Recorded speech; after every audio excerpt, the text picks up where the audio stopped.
अस्सलाम वालेकुम। क्या हाल है? उम्मीद है सब खैरियत से होंगे।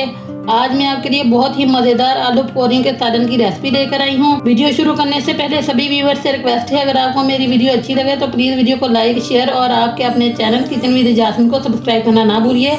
चलिए बनाना स्टार्ट करते हैं। बिस्मिल्लाहिर्रहमानिर्रहीम। तीली में डालेंगे 1 कप ऑयल।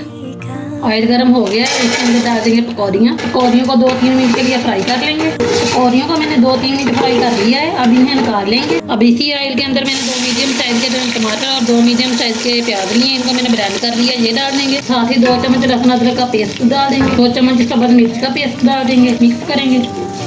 इसी के साथ ही इसमें डाल देंगे 1 चम्मच सुरख मिर्च पाउडर, आधा छोटा चम्मच हल्दी पाउडर, 1 चम्मच भर के नमक। मिक्स करेंगे और मसाले को अच्छे से भून लेंगे। मसाले को मैंने अच्छे से भून लिया है। याद रहे आपका मसाला अच्छी तरह भुना होना चाहिए। जितना अच्छा मसाला भूनेगा उतना ही टेस्ट ज़्यादा निकलेगा। अब इसके अंदर डाल देंगे आलू।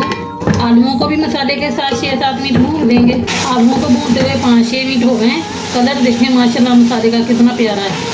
अब इसके अंदर डाल देंगे पकौड़ियाँ जो हमने फ्राई करके रखी थी। अब इसके अंदर साथ ही डाल देंगे पानी।